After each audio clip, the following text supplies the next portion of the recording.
Greetings, everyone. Pete Pardo here from Sea of Tranquility. Welcome to pick number 23 of my favorite 30 albums of the 1960s countdown, which we're doing each and every day here in the month of September 2023. 30 days in the month. Together, we're picking out our 30 favorite albums of the 60s across any music genre, any album, right? Any type of music. That's what we're going for. And today I'm going to cheat a little bit. And I'll tell you why. I haven't done this as of yet in the last bunch of countdowns, because I regularly can cheat a little bit here and there. I can. It's my channel. I can do whatever I want, but I try not to when I do these daily countdowns. However, a couple days ago, I already had my list. The list has been finished for a while now. Got it finalized pretty much before the first of the month. But a couple days ago, I realized that I completely missed picking a specific album for in my top 30. And I was like, well, there's no way I cannot include this album. So what can I take out and swap it for? And I looked at what was left because I've already done, a week, right? And I'm like, there's nothing else I can take out. Absolutely nothing. There was one that I've already done earlier in the month that I probably could have swapped. That I may have been able to do that, but there's nothing else at this point I could take out. So I said, screw it. On day 23, you're going to get two. I'm actually taping this in the evening, so you're watching it first thing Friday morning. I taped this Thursday evening because I've got some work-related stuff very early in the morning that I won't be able to record tomorrow morning, so we're having crazy thunder and lightning storms here in the Hudson Valley here this evening. But anyway, so I'm going to give you a 2-for-1 today. So I have a tie for number 23. I know that sounds weird, tie for 23. Normally you do a tie for 1 or a tie for number 30. I'm going to do a tie for 23. And it's funny because these two albums are fairly similar by two different bands, though. So the first one I'm going to talk about today was the third studio album by this British blues rock band, released September 19th, 1969. Recorded at CBS and Delane Leah Studios in London, England. Produced by the band for Reprise Records. I'm talking about Then Play On by Fleetwood Mac. Easily my favorite Fleetwood Mac album from the Peter Green era. This is a terrific blues rock album. Probably the hardest rocking of all the albums they did in this time period. This features the great lineup of Peter Green on guitars, vocals, harmonica, a little bit of bass, a little bit of cello, a little bit of percussion. Danny Kirwan on vocals and guitar. John McVie on bass guitar, Mick Fleetwood, drums and percussion, and Jeremy Spencer, who plays a little bit of piano on one track. He was kind of non-existent on this album. This is mainly an album that is a vehicle for both Peter Green and Danny Kirwan and their amazing guitar stylings. And what you get on this album is music that kind of moves a little bit away from the straight blues, although this is very bluesy, from the straight blues they were doing on the first couple of albums. So this has got the kind of creepy but sinewy Coming Your Way, written and sung by Danny. Excellent song. Some sensational guitar playing in this particular track. You got Closing My Eyes, written but sung by Peter Green, another good bluesy rocker. Then you got Fighting for Madge. There's a couple tracks here that have to do with Madge, right? This is an instrumental jam, all right, written by Mick Fleetwood with again some propulsive rhythms from Fleetwood and McVie and some back and forth guitar playing. You got When You Say, a not Danny track. Showbiz Blues, Underway, and One Sunny Day. They go back and forth writing those and singing those. Underway is another instrumental. Again, really cool British blues rock here. A little more bite on the guitars on this album. Over on side 2, you had a lot of tracks on this because most of these songs are fairly short. You've got Although the Sun is Shining, another Danny Kirwan track. You got Rattlesnake Shake, which became a really fun live song for them. They would play that live quite a bit. It's a Peter Green track. Then you got Without You. Then you have probably my favorite track on the album, which is Searching for Madge, which is basically part 2 of Fighting for Madge. And this is a crazy jam. Again, another crazy studio jam with all sorts of guitar pyrotechnics. Excellent stuff. You got My Dream. Danny Kirwan writes that one. And also that's instrumental, Like Crying. And then Before the Beginning, another Danny, and Before the Beginning, a Peter Green track, which ends it all off. Like I said, lots of great guitar playing on this album, man. The tones from Peter Green and Danny Kirwan are just absolutely sensational. This is just early Gibson Les Paul through a Marshall in, a blues rock framework. So good.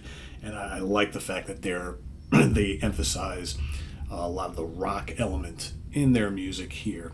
Really good stuff. Then Play On, terrific.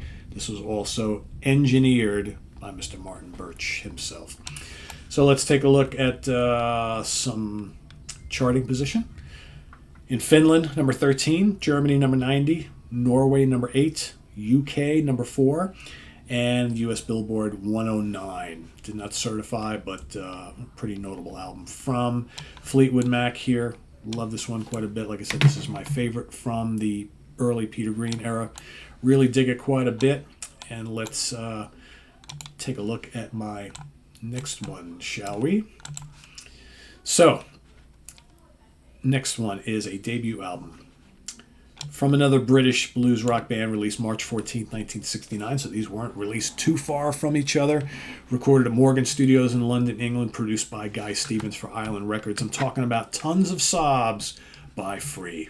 So now you see the connection, right? To me, these are kind of similar in nature. Both, two guitar players on one on the other.